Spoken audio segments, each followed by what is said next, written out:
How's everybody doing today? This is Kurt's Culinary, and today I'm going to teach you guys how to make Kurt's shepherd's pie. Alright, first you need a pound of ground beef. Alright, put it into your skillet. My skillet's already preheated and my ground beef is thawed. You do not want to try this with frozen ground beef. Alright, I'm using a cast iron skillet, and the reason for that is to drain the grease, and I'll show you that later. You want to brown this. You want to brown this beef off, but first you want to season it. You're going to season it with a little bit of Worcestershire for flavor, and this is just to taste. Just drizzle a little bit through it. It's just for flavor, and it's as much as you want. If you really like Worcestershire, you can use more. I just put a little bit in there just to give it a nice little kick. Alright. And we are also going to hit it with just a little bit of steak seasoning. The steak seasoning is just to taste. And if you do not have steak seasoning, it is totally fine to use salt and pepper. And my heat is on a higher heat because I want this beef to cook pretty quickly.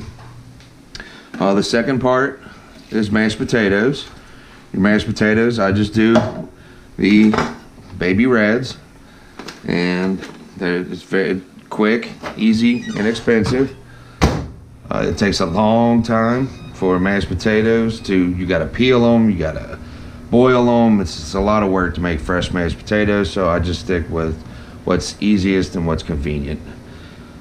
So the only thing you're going to need for this is a skillet and a casserole dish.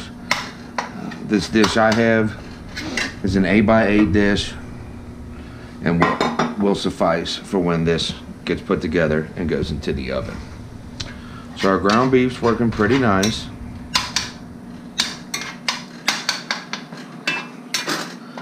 You want to let this ground beef just break it up real good with your spoon. Break it down real nice.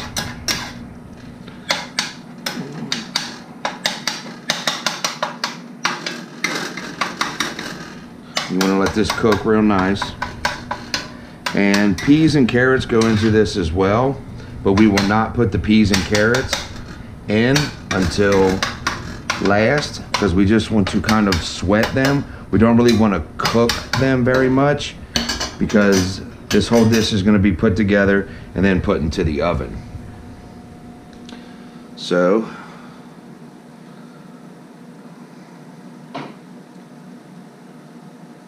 the only ingredients you need is ground beef. You can use turkey if you like, but you're going to have to add something in there because turkey is very dry. You could use lamb, ground lamb if you would like. You would have to do the same thing, and I know right now it's kind of hard to find ground lamb, and ground lamb is very expensive.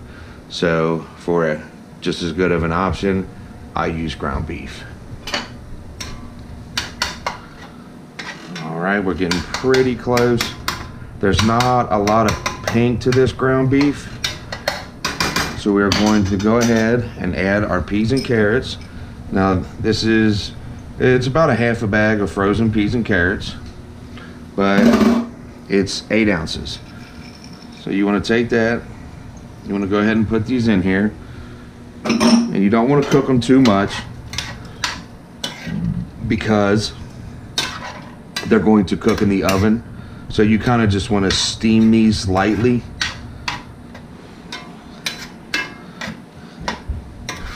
And let these cook for just a little bit in the skillet.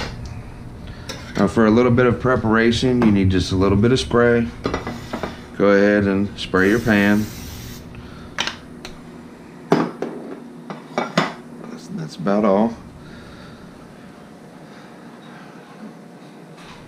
So our mashed potatoes are cooking while our ground beef and peas are finishing off.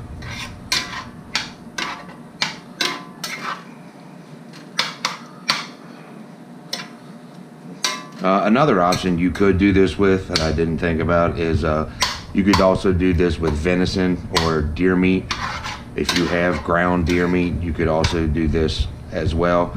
But same thing as the turkey, you're going to need to probably cook it with some bacon grease just to give it some flavor and some hydration. So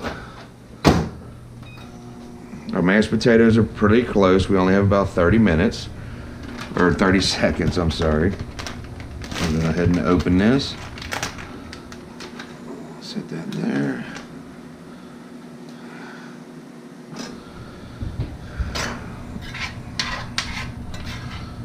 All right. The peas and carrots and ground beef cooking up pretty nice.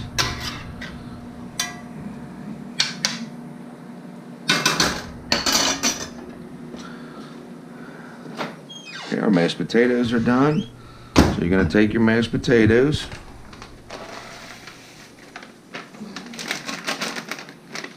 and you're just going to take these and mix these together. You want these mashed potatoes to be hot when you put this together so that they're pliable and you can work them on top of the ground beef and peas and carrots. So you just go ahead and fluff these bad boys with I have a spoon, you can use a fork, it's not a big deal. You just have to stir them up and get them mixed thoroughly and properly. I don't use any kind of flavored mashed potatoes. You can if you would like, but that's just an option.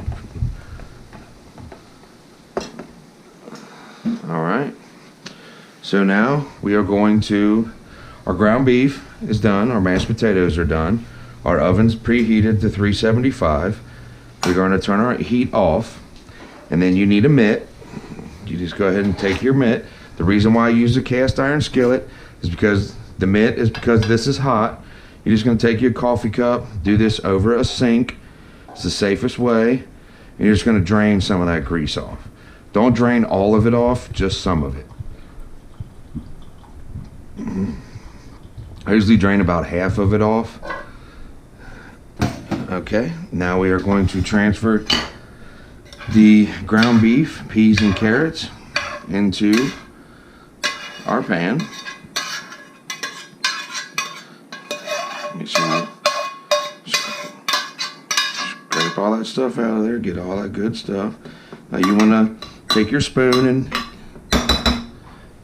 evenly distribute this throughout the pan.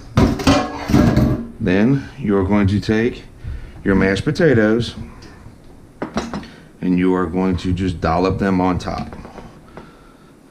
Just put a little bit on top, kind of thin it out. This is a very, very easy meal. It's really good. You can also pre-make this. I will give you directions. If you guys are interested in a recipe, it will be in my description. And